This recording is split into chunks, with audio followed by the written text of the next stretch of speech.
이 복음을 전하다가 잠시 낙심하고 있는 이 디모데를 격려하고 다시 복음의 자리에 담대하게 설 것을 위해서 이 디모데서를 기록했다라고 할 수 있습니다.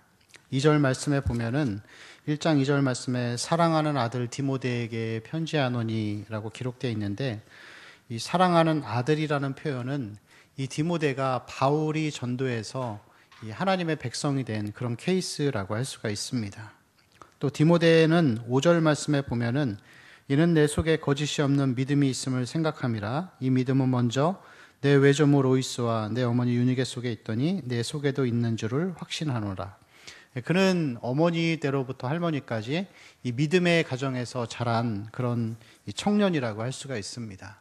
그런데 7절 말씀을 보면은 하나님이 우리에게 주신 것은 두려워하는 마음이 아니요.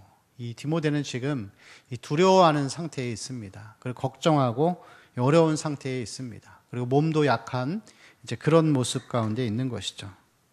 그리고 이러한 디모데의 연약함을 보고서 사도 바울이 다시 힘을 내서 복음 앞에 담대하게 서라. 반대하는 자들 앞에서 두려워하지 말고 떨지 말고 나아가라 할 것을 우리에게 말씀하고 있습니다. 그러면서 이 사도 바울은 9절 말씀에서 하나님이 우리를 구원하사 거룩하신 소명으로 부르심은 우리의 행위대로 하심이 아니고 오직 자기의 뜻과 영원 전부터 그리스도 예수 안에서 우리에게 주신 은혜대로 하셨다, 그렇게 기록하고 있습니다. 여러분, 하나님이 우리를 구원하사 거룩하신 소명으로 부르신 것은 우리가 우리의 행위로 구원받은 것이 아니라 자기의 뜻과 영원 전부터 하나님의 그리스도 예수 안에서 은혜로 우리를 구원하신 것입니다. 여러분, 은혜의 정의가 무엇일까요? 은혜는 이 받을 자격이 없는 자에게 주어지는, 값없이 주어지는 하나님의 선물이라고 할 수 있습니다. 여러분, 하나님은 어떤 분이시죠? 하나님은 거룩하신 분이십니다.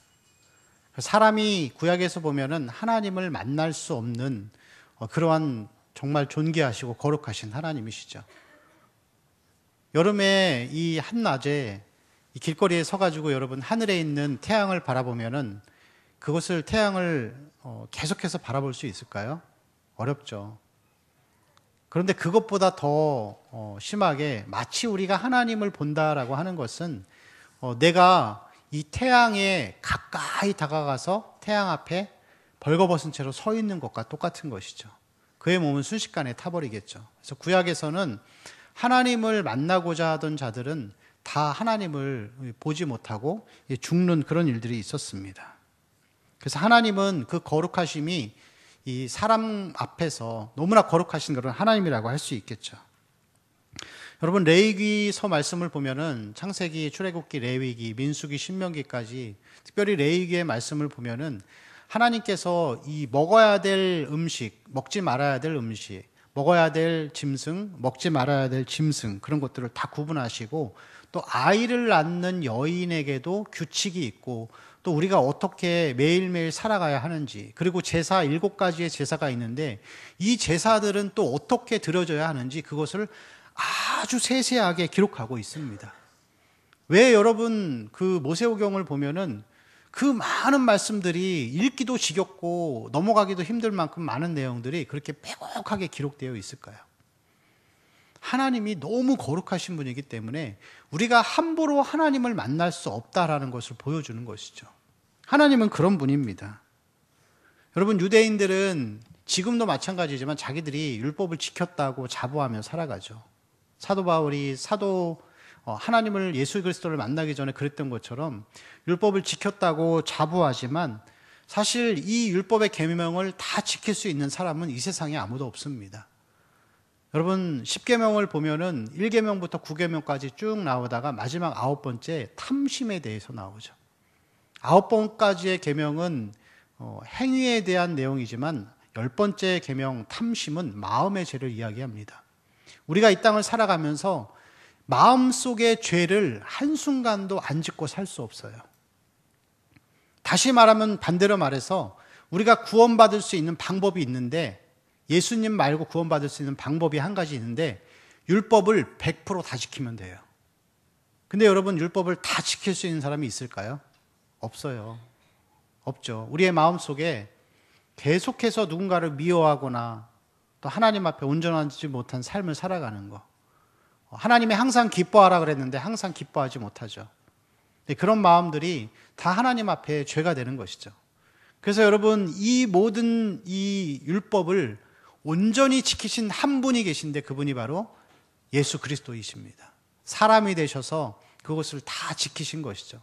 그래서 예수님이 말씀하시기를 내가 온 것은 율법을 폐하려 함이 아니라 완전하게 하려 왔다. 완전하게 한다라는 것은 율법이 부족하다라는 것이 아니라 율법을 처음부터 끝까지 완전하게 다 지키셨다.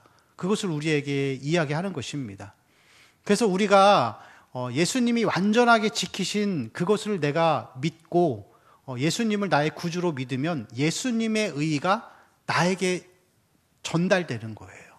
그리고 여러분, 우리는 그리스도의 의의 전가라고 이렇게 표현을 합니다.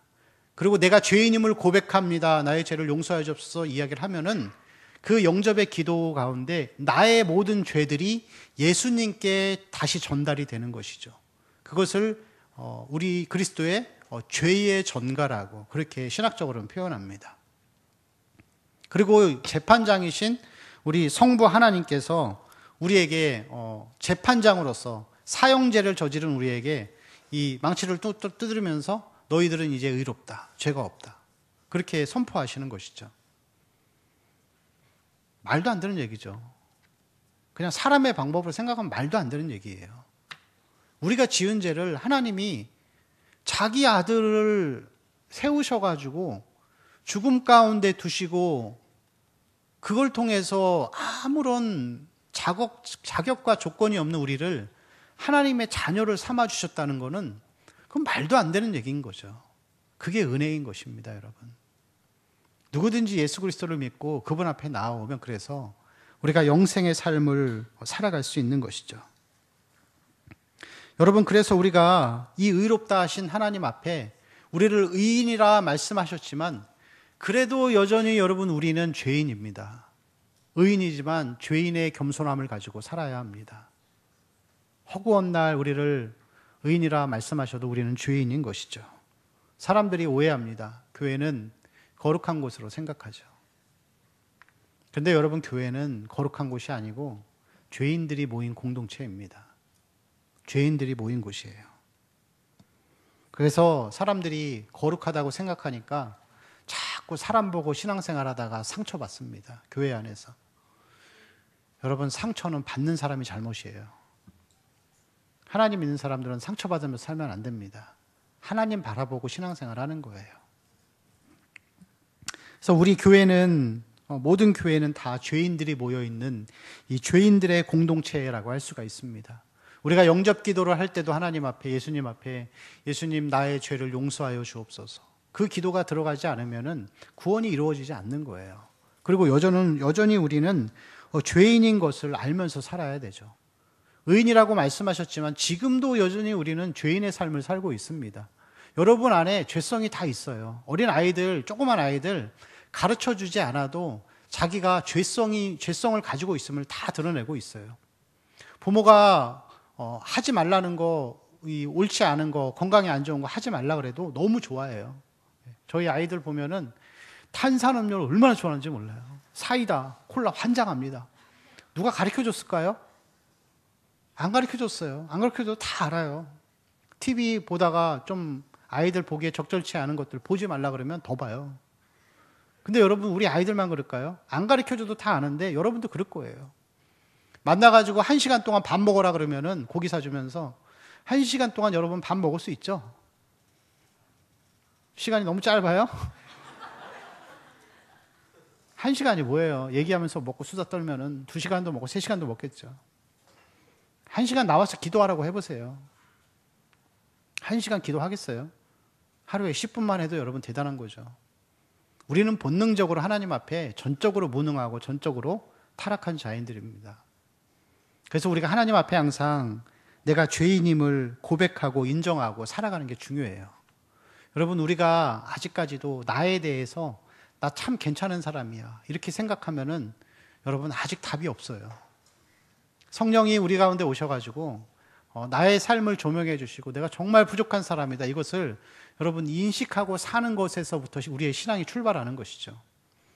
제가 결혼하기 전에 저희 아내를 만나가지고 이제 연애를 하는데 세 번째 만났어요. 세 번째 만났는데 우리 아내가 이 쇼핑백에다가 새 옷을 몇 벌을 사가지고 왔더라고요.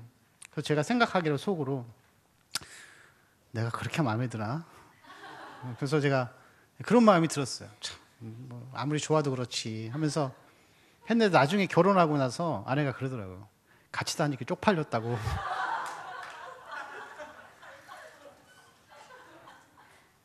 저는 되게 괜찮은 줄 알았어요, 제가. 근데 내가 입고 다니던 옷이 저는 뭐 옷 입고 이런 게 별로 관심이 없거든요. 그때도 지금이나 그때나 관심이 없는데 아내를 처음 만나러 갈 때도 처음 만나는 소개팅 장소에서 제가 추리닝 입고 나갔어요. 근데 여러분 이거 슬픈 얘기예요. 제가 옷이 그거밖에 없었어요. 제가 가진 옷 중에서 제일 좋은 옷이었어요. 근데 너무 저는 내가 괜찮다고 생각했는데 저희 아내는 그렇게 생각하는 거죠. 같이 다니기 쪽팔렸다고. 여러분, 우리는 스스로 우리 자신을 꽤 괜찮은 사람이라고 생각을 해요. 그럼 여러분, 세상 사람들은 그렇게 살아도 되는데 우리는 그렇게 살면 안 돼요. 나는 괜찮은 사람이 아니에요. 내가 괜찮은 거는 예수님을 믿어서 괜찮은 사람이 된 거지, 원래 우리의 마음은 기본적으로 본능적으로 하나님과 반대 방향을 향하면서 살고 있어요. 아무리 제가 청년들한테 기도 좀 해라, 말씀 좀 봐라 해도 여러분 잘 안 되잖아요. 그게 여러분 그 자세 자체가, 우리의 마음에 있는 마음의 경향성 자체가 하나님과 반대되는 것을 좋아하게 되어 있어요. 예수를 믿고 구원을 받았어도. 그래서 우리가 항상 이 죄인임을 고백하고 그렇게 살아가는 것이 중요합니다. 여러분, 우리가 내가 죄인임을 알고 나 자신을 깊이 보게 해달라고 그것을 위해서 계속 기도하세요.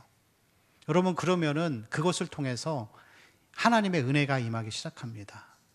내가 죄인입니다 하면서 여러분 비참하게 살라라는 것이 아니라 내가 죄인임을 보고 나의 부족함을 보기 시작하면은 평화가 나타나기 시작해요. 가정에서 여러분 그렇죠. 형제가 있어요. 혹은 뭐 자매가 있을 수도 있죠. 근데 한 사람은 엄청 깔끔해요. 근데 한 사람은 엄청 털털한 거예요. 그럼 두 사람이 맨날 부딪혀요. 그러면 누가 맨날 손해죠? 깔끔한 사람이 손해예요. 그러면 깔끔한 사람이 맨날 잔소리하면서 화도 내고 또 싸우기도 하겠죠. 근데 계속 그러면서 판단을 하는 거예요. 쟤는 왜 저럴까 도대체? 쟤는 왜 저럴까? 여러분, 그런데 우리가 죄인임을 고백하고 우리의 모습을 보고 하나님의 은혜가 임하기 시작하면은 그 상대방의 입장을 나의 기준으로 보고 있었다는 것을 보기 시작하는 거예요. 아, 나의 기준으로 보고 있었구나 하면서, 아, 쟤는 원래 성격이 그렇구나. 이 상대방을 이해하는 마음이 생기기 시작하는 거예요. 그 사람이 여러분 고쳐지기를 바라지 마세요. 분쟁 가운데 있을 때 여러분, 얘가 아무리 털털하고 기질이 털털한데 이게 여러분 신앙으로 안 고쳐져요. 예수님의 보혈로도 안 되는 거예요. 그거는. 예? 내가 이해를 해야 되는 거예요. 그 이해를 하게 만드는 것이 하나님의 은혜가 임할 때, 내가 죄인임을 보기 시작할 때 그렇게 되는 것입니다. 여러분, 결혼해서 부부가 살아도 똑같아요. 은혜가 떨어지면 계속 상대방의 잘못만 보이는 거예요. 근데 하나님 은혜가 임하고 내가 죄인임을 고백하면 내가 문제인 것을 먼저 생각하며 살아가게 되죠. 그래서 여러분, 우리는 하나님이 우리를 부르셨는데 자격이 있어서 부른 게 아니에요. 하나님이 하나님의 뜻대로, 하나님의 은혜대로 은혜를 따라 우리를 부르셨기 때문에 항상 하나님 앞에 겸손하고 사람 앞에서 내가 먼저 나 자신을 바라보며 살아가는 삶의 자세로 살아야 할 줄로 믿습니다. 네, 우리 9절 말씀 한 번 더 같이 읽겠습니다. 시작. 하나님이 우리를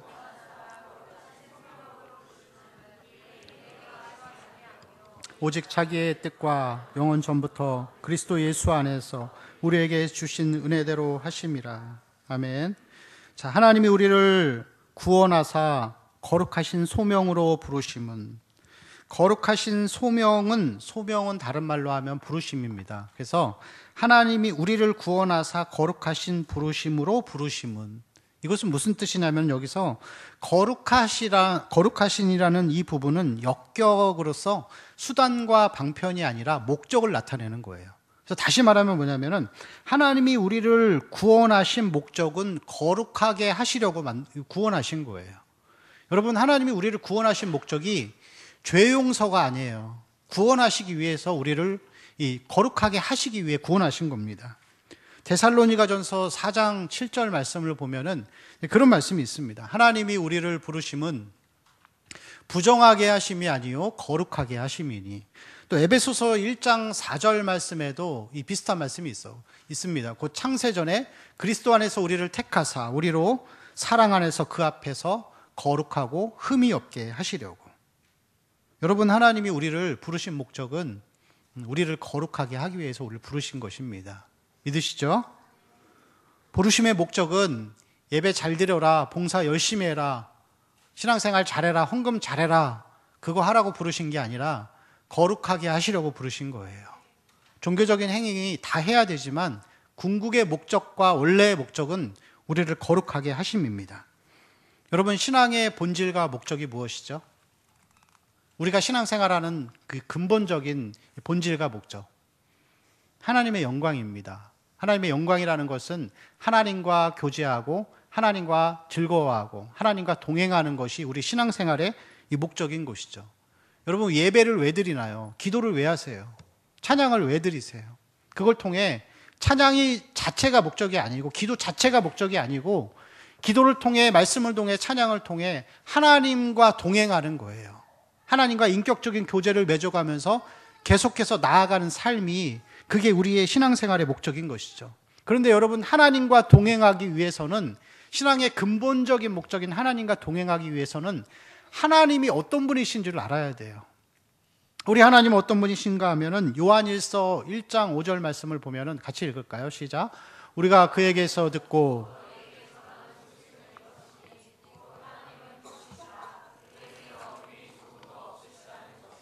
아멘. 무엇이 없으시다고요? 어두움이 없으신 분이에요. 어둠이 없으신 하나님과, 거룩하신 하나님과 교제하기 위해서는 내가 거룩한 삶을 살아야 교제가 되는 거예요. 그래서 마태복음 5장 8절 말씀을 보면은 마음이 청결한 자는 복이 있나니 하나님을 본다, 이렇게 예수님 말씀하셨습니다. 데살로니가 4장 3절 말씀을 보면은 하나님의 뜻은 이것이니 너희의 거룩함이라, 곧 음란함을 버리고. 여러분, 구원의 목적은 용서가 아니라 거룩한 삶을 살아가는 것이 우리의 구원의 목적입니다. 우리의 인생 가운데, 삶 가운데 거룩함이 없으면 반대로 구원받지 못했을 가능성이 많은 것이죠. 우리 삶에서. 여러분, 우리의 삶에 있어서도 그냥 이 거룩함의 삶은 하나님과 동행하기 위한 궁극적인 목적을 위해서도 중요하지만 우리의 인생 가운데 무언가를 선택할 때도 굉장히 중요합니다. 거룩하게 살아가는 것이. 여러분, 삶을 살다 보면은 선택을 해야 될 때가 있어요. 뭐 직장의 문제, 대학교의 문제, 학교를 들어가는 거, 혹은 뭐 여러 가지 사람을 만나는 문제. 예? 근데 여러분, 그때 우리가 하나님의 뜻을 구하잖아요. 하나님의 뜻은 무엇입니까? 그 대부분 우리 성도들이나 청년들은 저한테 와서 물어봐요. 목사님, 어떻게 할까요? 나도 몰라. 내가 어떻게 알아요? 그럼 어떻게 할 거예요, 여러분? 저는 조언만 해줄 뿐이에요. 알려면은 하나님과 평소에 소통하고 있어야 돼요. 청결한 자가 하나님의 얼굴을 보잖아요. 근데 대부분의 이 그리스도인들이 평소에는 자기 하고 싶은 대로 하고 살다가 어려운 일이 닥치고 선택을 해야 될 그 상황이 되면은 그때 하나님 앞에 조급하게 오는 거예요. 그때는 하나님이 말씀 안 하세요. 웬만하면. 아니, 말씀을 안 하시는 게 아니라 우리의 마음이, 감정이 요동되어 있고 성급한 마음이 있고 내가 스스로 이성적이지 않은 상태에 있기 때문에 하나님이 말씀하시는 것을 우리가 스스로 들을 수 없어요. 그러니까 자꾸 목사님한테 찾아오는 거겠죠. 이런 얘기하면 안 찾아오겠죠. 그래도 찾아와요. 그래도 제가 도와드릴 테니까 찾아오세요. 여러분, 영적인 실력과 저축을 평소에 해두세요. 그래야 여러분 인생의 중요한 일을 결정할 때 하나님과 소통하면서 그 일들을 우리가 실패하지 않고 그것을 판단할 수 있는 것이죠. 우리의 삶의 목적을 분명히 하고 우리가 이 옳게 여기는 것, 이 거룩한 삶을 향해서 계속해서 나아가는 삶이 되어야 할 줄로 믿습니다. 우리의 마음의 성품이 계속해서 변화되어 가고 여러분 평소의 삶 가운데에서 내가 어떠한 행동들에 있어서 이 도덕적인 선함을 계속해서 이뤄가는 우리 청년들의 삶이 되시길 축원합니다. 만약 우리의 삶이 이 거룩함을 향해 나아가지 않고 그러한 삶을 살지 않으면은 하나님이 그냥 보고만 계시진 않습니다. 히브리서 12장 6절에서 8절 말씀을 보면은 이런 말씀이 있습니다. 주께서 그 사랑하시는 자를 징계하시고 그가 받아들이시는 아들마다 채찍질하심이라 하였으니 너희가 참음은 징계를 받기 위함이라. 하나님의 아들과 같이 너희를 대우하시나니 어찌 아버지가 징계하지 않는 아들이 있으리요. 징계는 다 받는 것이거늘 너희에게 없으면 사생자요 친아들이 아니니라. 거룩하게 살지 않으면 하나님이 징계하십니다. 고난을 주십니다. 여러분 어려운 가운데 있고 고난 가운데 있으면 왜 하나님이 이것을 나에게 허락하셨는지 한 번쯤 서서 그것을 돌이키고 생각해 보는 삶이 되기를 축원합니다. 여러분 이 한국교회가 지금 어려운 이유는 하나님의 나라는 구했는데 하나님의 의는 구하지 않는 삶을 살았기 때문에 그런 거예요. 전도와 복음과 선교를 위해서는 너무나도 잘하고 있지만 이 거룩한 삶을 위해서 우리가 애쓰지 않는 것이죠. 그러다 보니까 죄가 죄인지도 모르는 그런 상황이 되어버렸습니다. 무엇이 잘못인지도 그것을 모르는 상황이 되어버린 거예요. 여러분 돈을 가지고서 부동산을 사가지고 그걸로 투자하고 돈을 버는 거, 주식하는 거, 그거 하나님 앞에 죄일까요? 아닐까요? 대부분의 상당수의 우리 청년들은 죄가 아니라고 생각하겠죠. 죄예요, 여러분. 근데 그게 왜 죄인 줄 모르잖아요, 지금. 그만큼 심각한 도덕적인 해이함 가운데 이 교회가 처해 있는 것을 우리에게 보여주고 있어요.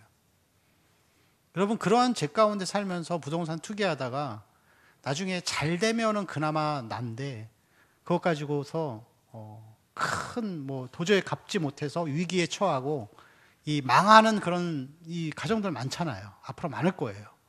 그럼 누구한테 가서 그걸 하소연하겠어요? 자기가 잘못한 건데. 하나님 앞에 거룩하게 살지 않은 것인데. 그래서 여러분 우리가 무엇이 죄인지를 알고 그 안에서 하나님 앞에 거룩하게 바르게 살아가는 것이 우리의 삶의 소망이 될 줄로 믿습니다. 여러분 우리가 여기에 앉아있는 우리부터 하나님 앞에 거룩해야 합니다.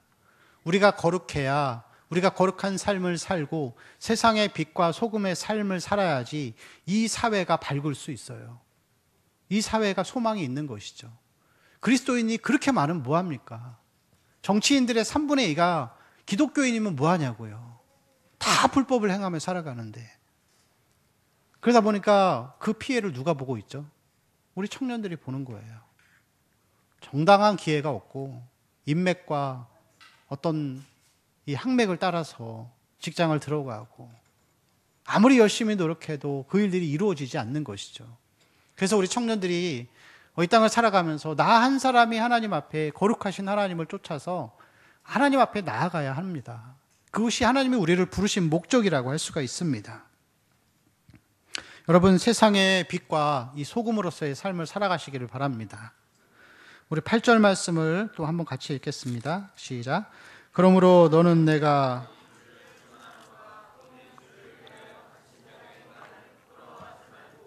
오직 하나님의 능력을 따라 복음과 함께 고난을 받으라. 아멘. 이 1장 전체의 내용을 보면은 이 사도 바울이 이 디모데에게 힘들어하고 어려워하고 이 죽겠는 디모데에게 계속 그런 말을 하죠. 복음과 함께 고난을 받으라.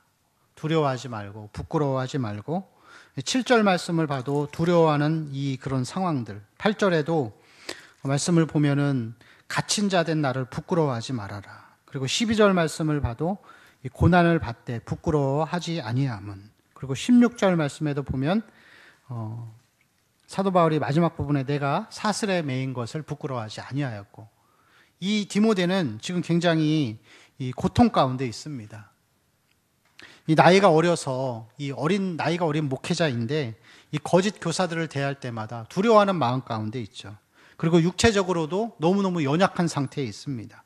디모데전서 5장 23절 말씀을 보면은 이제부터는 물만 마시지 말고 내 위장과 자주 나는 병을 위하여는 포도주를 조금씩 쓰라. 몸도 아픈 상태예요.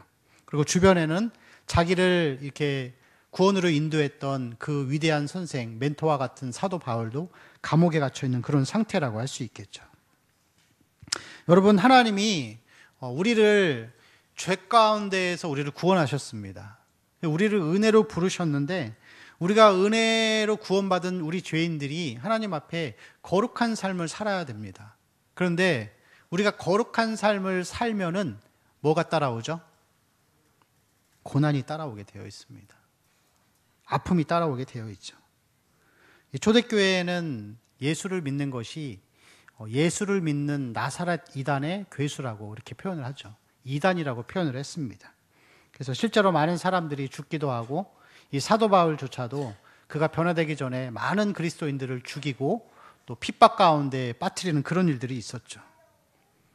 터키에 가면은 이 카파도키아라는 그런 석회석으로 된 땅굴이 있죠. 3층으로 이루어져 있는데 그곳에서 그리스도인들이 핍박을 당하면서 이 300년을 그곳에서 신학교도 세우고 학교도 세워놓고 그렇게 견디면서 살아왔던 그런 핍박의 박해의 순간도 있습니다. 여러분, 우리는 어떤가요? 우리 지금 현재의 삶에서 우리 청년들 예수 믿고 구별된 삶, 거룩한 삶을 살려고 하니까 어려움이 있죠? 어려움이 있을 거예요. 직장에서 술 한잔 안 먹는 거, 그런 것들 섞이지 않고 그들과 어울리지 않으면은 그런 핍박들이 있을 겁니다. 그건 우리 청년들 뿐만이 아니라 모든 장년들에게도 마찬가지겠죠. 주의를 지키기 위해서 핍박당하는 그런 일들도 있을 것입니다. 정직하게 사업을 하고 또 정직하고 성실하게 이 일들을 하다 보면은 그것 때문에 받는 이 금전적인 손실도 우리에게 있을 것이죠. 그런데 여기서 이 8절 말씀을 보면은 사도 바울이 디모데에게 이야기하기를 복음과 함께 고난을 받으라. 복음과 함께 고난을 받으라. 그리고 무엇을 쫓아서? 하나님의 능력을 따라서. 하나님의 능력을 따라서 이 복음과 함께 고난을 받으라고 그렇게 이 디모데를 격려하고 있는 것을 볼 수가 있습니다. 여러분, 우리 가운데 고난의 시간들이 다 있을 거예요. 내가 예수를 믿기 때문에 예수님 때문에 당하는 말씀대로 살기 위해서 거룩하게 살려고 애쓰다가 이 당하는 고난들이 있을 것입니다. 그런데 여러분, 이 어려움의 자리에서 자리를 잘 지키고 떠나지 마세요. 그 자리를 잘 지키고 그리스도 예수의 능력을 따라서 나아가는 삶이 되어야 할 줄로 믿습니다. 제가 예전에는 경제적인 어려움이 제일 큰 고난인 줄 알았어요. 우리 청년들하고 제가 가끔 자주 그런 얘기 하지만 정말 1,000원짜리 한 장이 없고 10,000원짜리 한 장이 없을 때도 있었어요. 불과 한 1, 2년 전까지만 해도. 근데 그게 너무 힘들다라고 생각했었는데 근데 지금 와서 생각해 보면은 그게 별로 그렇게 큰 고난이 아니더라고요. 물질이 없는 거는. 물질이 없어도 여러분 건강하면 돼요. 건강하면. 근데 여러분 건강하지 않다라고 생각을 해보세요. 더 큰 고난이 되는 것이죠. 그럼 여러분 우리가 예수 그리스도의 삶을 살고 거룩한 삶을 살다가 보면은 지금 우리의 삶 가운데에서 이 남들에게 말할 수 없는 그런 말 못할 고통들이 정말 많아요. 예? 그럼 여러분 저는 어떤 것 같아요? 되게 평안한 것 같죠? 하나님이 정말 저를 강권적으로 부르셔서 우리 가정을 이 성형교회를 인도해 주셨는데 제 마음속에 맨날 그래요. 괜히 왔어, 괜히 왔어. 예? 비웃는 거야? 제가 여기 와가지고 이 하나님이 주시는 새로운 고난을 접하고 있는데 그런 고난이에요. 마음의 공고함. 사단이 찾아와가지고 감정을 계속 건드리는 거예요. 이 여러분 마음을 못 지키고 계속해서 이 마음을 건드리는 거예요. 그래서 저는 멀쩡해요. 멀쩡한데 저 때문에 이 복음과 함께 이 복음만 전하기 위해서 왔더니 제 가족들이 너무 힘든 거예요. 예? 막 갑자기 우리 어머니가 아프셔가지고 병원에 이유도 없이 막 입원하시고, 예? 저희 형님이 제 가족이라고는 이 형 한 명밖에 없어요. 부모님 다 돌아가시고 이제 처가 쪽밖에 없는데 이 형이 한 명밖에 없는데 형이 음악을 해요. 그래서 이 음원 같은 거 만들고 이렇게 힙합 같은 거 뭐 이렇게 저는 잘 모르겠지만 그래서 만들어서 막 어쩔 때는 막 개그 콘서트 이런 데도 막 그 갖다 주고 돈 받고 팔고 이제 그렇게 하는데 우리 장모님이 아파서 병원에 입원해서 계실 때 조금 있다가 갑자기 이 형이 있던 이 지하 작업실이 수도관이 터져가지고 모든 장비가 다 물에 잠긴 거예요. 손해가 어마어마하죠. 그러면서 이 형이 유튜브 계정에 이렇게 음악을 계속 올리면서 그 구독자가 한 2,000명 된다 그러더라고요. 근데 그게 그 수도관이 터져가지고 낙심하고 있는데 그 계정이 없어져 버린 거예요. 이유도 몰라요. 근데 제가 생각하는 게 그러죠. 사단이 나는 건들지 않는데 가족들을 너무 힘들게 하는 거예요. 힘들게 하면서 이 복음에 가는 길을 자꾸 멈추게 하는 거예요. 여러분, 사단이 우리에게 찾아와가지고 구원받은 우리들을 이 구원을 취소는 못해요. 그거는 우리 예수님의 이 보혈로 이루어지신 거기 때문에 아무도 그것을 취소할 수 없어요.